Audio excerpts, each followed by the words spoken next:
escuela para padres. Pero antes vamos a saludar a nuestra psicóloga invitada. Ella es la doctora Angélica María Rojas, psicóloga. Bienvenida, Doc, y lista y preparada para hablar de este tema. Sí, muy buenos días, Vanessa, muy buenos días, Alan, ¿cómo están? Muy bien. Muy bien, doctora, y Bueno. muchísimo mejor con su presencia aquí en el Café de la Mañana. Y es que vamos a hablar de un tema interesante, el síndrome de la alineación parental. ¿Qué es eso? SAP. Hay ¿Cómo? veces, mi querida Vanessa, hay televidentes, yo que hice la tarea de investigar sobre este tema y la doctora me va a corroborar si estoy en lo cierto. Los matrimonios a veces no tienen un final feliz, hay separaciones y en las separaciones pues obviamente son bastante tormentosas para cada una de las personas y sobre todo cuando hay hijos de por medio, ¿verdad, doctora? Muchas veces, en muchas ocasiones, los padres de familia utilizamos a nuestros hijos para de pronto desinformar, manipular a la otra persona. ¿Estoy en lo cierto, doctora? Sí, estoy haciendo bien la tarea, sí investigué bien. Hablemos un poquito de este síndrome. Bueno, primero que todo, Alan, sí hiciste bien la tarea de investigación. ¿Qué es el síndrome de alienación parental? Primero que todo fue descubierto o acuñado por el médico psiquiatra Richard Gardner en el año 1985. Él era un perito en la parte de procesos de separación. Y él lo que le llamaba la atención era que cuando citaban a los niños, un momento a otro, el niño tenía un odio repentino hacia ese padre o hacia esa madre, cuando el padre lo tenía en custodia o la madre en custodia. Entonces, como era médico psiquiatra, le empezó esa investigación. Y entonces en la sintomatología que se halla es cuando los padres se separan, el padre alineador, que es el que tiene en ese momento al hijo, causa un lavado de cerebro, como nosotros decimos entre comillas, hacia ese hijo para que le tenga un odio repentino hacia ese padre o hacia madre. Prácticamente, o sea, como que lo está utilizando para tenerlo a favor de esa separación en la relación. Me encanta este tema, yo sé que a ustedes también televidentes, porque esto pasa muy seguido, muy a menudo en nuestras familias, en las familias cucuteñas, norte santanderianas, colombianas. Doctora, ¿cómo actúan los padres alienadores? ¿Cuáles son esas características que uno puede ya estar dándose cuenta que hay una influencia negativa de un progenitor hacia un niño?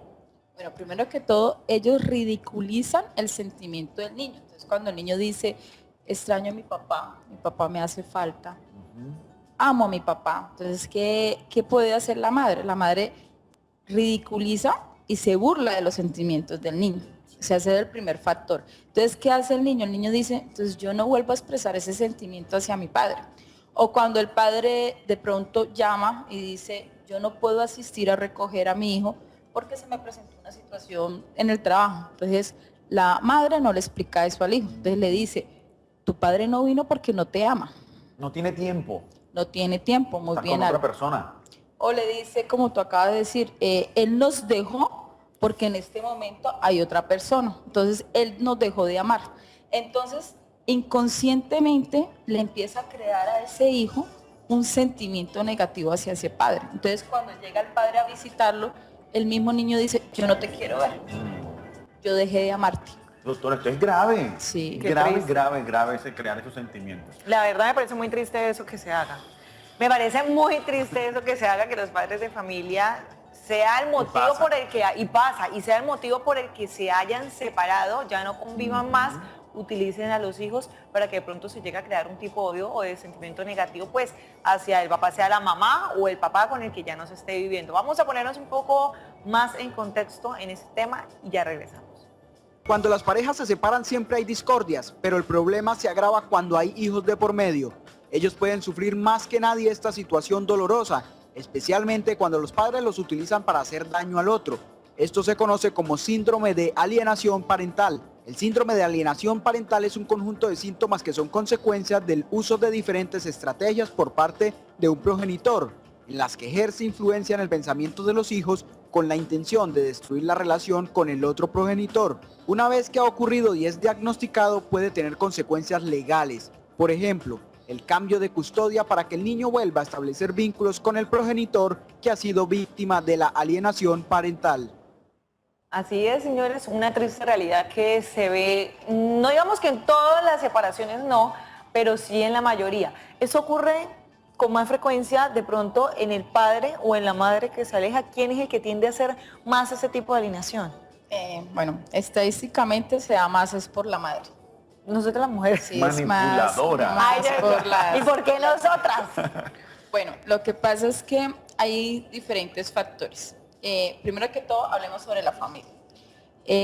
La familia siempre se creó en la percepción del ser humano que es para toda la vida, sí se conserva para toda la vida. Hoy en día, lamentablemente, no se conserva para toda la vida. Entonces, por diferentes contextos. Entonces, hablemos de que de pronto el padre ya no siente el mismo sentimiento, entonces toma la decisión y dice, bueno, yo no soy más feliz, pero amo a mis hijos y prefiero dar un pie al costado y retirarme. Pero entonces a veces esa mujer no entiende eso. La mujer dice, pero ¿por qué? Si yo lo he dado todo en esta relación, es injusto conmigo. Entonces, ese sentimiento que ellas tienen en ese momento de odio, de rencor, pues se lo transmite a sus hijos. Es una manera, podemos decir, doctora, de desquitarse, Sí. de sacar toda esa rabia que tiene por esa separación, culpando al hombre, a su pareja, y entonces ahí está ese tipo de consecuencias, como para de pronto desquitarse con esa persona. Claro, Alan, porque los hijos es el talón de Aquiles. O sea, los que son padres y están escuchando en este momento, uno quiere que todo su dolor sea para uno, no para sus hijos. Entonces, en ese momento, el progenitor alineador sabe por dónde desquitar ese dolor, ¿sí? Entonces, utiliza a los niños, entonces los ponen como trofeos. Esa es la palabra, como trofeos. Entonces, ahí es cuando el niño académicamente empieza a bajar su rendimiento escolar. Se vuelven niños que un momento a otro eran niños alegres, se vuelven niños tristes. Cuando de repente pueden volverse niños también agresivos, niños apáticos, niños que ya no quieren jugar. Entonces, esos son los tipos de sintomatología que los profesores empiezan a decir, bueno, algo está pasando acá, en la parte del ámbito escolar. Y en las casas también es importante ponerles atención, ¿sí? Entonces, yo les invito a estos padres cuando inician el proceso de separación. No es fácil, un proceso de separación no es fácil, para ninguno de los dos, porque de todos modos hubo un Y sentimiento. mucho menos para el niño. Exactamente. Para el hijo. Hubo un sentimiento, pero yo les invito a que primero que todo hablen y dialoguen, porque el más perjudicado son ellos, como tú lo acabaste de decir, Alan. Nadie sabe el dolor del otro, menos de ese niño que conserva su hogar estructurado, dice, acá está mi mamá, acá está mi papá, y de un momento a otro ya su mamá y su papá no están juntos. ¿Sí? Entonces empezar a trabajar con ese mapa conceptual de que un momento a otro su familia se derrumbó y él no entiende por qué. Entonces, ¿qué hace el padre alineador? Entonces empieza a contarle todo sobre el proceso de divorcio. Mire, en el proceso de divorcio ha pasado esto y esto, tu padre o tu madre me dejó por esto y esto y esto. No. Hacen eso. Entonces, inconscientemente ese niño dice, no, pero un niño de 6 años, que hasta ahorita se está estructurando en su mapa conceptual, dice, bueno, pero entonces, ¿acá qué está pasando? Entonces, ¿fue culpa de mi papá o fue culpa de mi mamá? Entonces, hay cierto tipo de cosas que es mejor a los niños no contarle. Porque, hablemos de una vez, doctora, ¿por qué es mejor no contarles? De pronto, ¿qué consecuencias psicológicas puede llegar a traer este tema para un niño durante su época de infancia y también ya cuando llegue a la parte de la adolescencia? De pronto no sé si crear algún tipo de trastorno de imagen. Igual hay que tener en cuenta que el padre de familia lo que está haciendo es colocarlo en contra de su otro progenitor. Es que, Vanessa, se crean niños resentidos. O sea, ¿cómo afectaría a la sociedad también eso, crear un niño con ese pensamiento?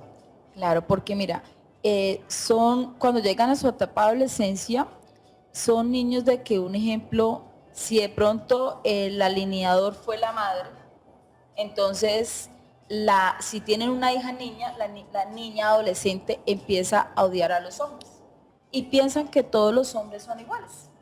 ¿Sí? Entonces se ha comprobado también que empiezan una inestabilidad emocional. Entonces son personas que cuando ustedes ven dicen, ustedes les presentan hoy a su pareja y a los 2 meses tienen otra pareja.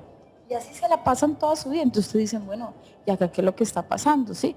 Porque ustedes empiezan a mirar en la parte de atrás, mire, toda la parte de trastornos comportamentales y de personalidad del ser humano viene desde la niñez. Así de sencillo. Doctora, esto, bueno, en el momento en que se detecte, puede traer consecuencias legales, es decir, se le puede quitar la custodia a esa persona que tenga el niño por estar manipulando o tener influencias negativas hacia el otro progenitor. Sí, claro. Mira, hoy en día, bueno, dentro del DSM-5 todavía el síndrome de alienación parental está en investigación y todavía no está dentro del DSM-5. El DSM-5 es el manual de diagnóstico de los trastornos de personalidad o trastornos mentales del ser humano. Entonces, ¿No es un trastorno mental todavía? No, todavía no. Está todavía en investigación. Ok. Debería. Voto porque sí. El que empezó la investigación pues fue el doctor psiquiatra Richard Gardner. Y eso fue en el 85 y todavía estamos en el 2017 y todavía está en investigación. Pero hoy en día, ¿qué están haciendo los peritos cuando llegan los procesos de separación? Entonces siempre está presente, entonces el abogado de pronto en una parte de defensa dice, llama a solicitar al psicólogo y el psicólogo por medio de entrevista, de pruebas, se da cuenta que sí está esa sintomatología y hace el reporte.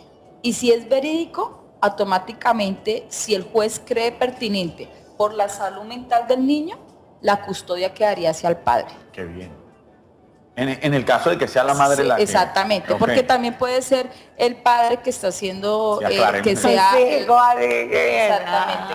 que sea la parte alineadora, también puede ser el padre. Doctora, pero si es maltrato infantil, si es catalogado como Sí, maltrato sí, infantil, sí. SAP, Pero es un maltrato psicológico, psicológico. no es físico, pero es un tipo de maltrato. Un tipo de maltrato. Bueno, doctor, ya para finalizar, recomendaciones entonces para los padres de familia, porque esto obviamente no se debe hacer, y yo creo que también para los niños. Aprovechemos de pronto si hay niños que nos están viendo, igual ya hay niños que maduran rápidamente, que entienden muchas cosas en ese momento, nos están escuchando, de pronto como que ese niño sea el que diga como que, hey papá o hey mamá, las cosas no son así, o si tienen algún tipo de problemas, yo creo que eso lo deben arreglar ustedes, hasta el momento pues como que no me involucren a mí. No, sí, mira, hay niños, como tú dices, maduran emocionalmente y mentalmente más rápido. Entonces, un ejemplo ahí es cuando los niños pueden contarle a una profesora o a alguien cercano, mira, está pasando esta situación, ¿sí? Porque a veces cuando una persona está no en sus 5 cabales, está lleno de odio, entonces no atiende lo que le está diciendo, y mucho menos su hijo. Entonces, si de pronto otra persona le hace caer en cuenta, mira, por favor, no hables mal delante del papá o la mamá.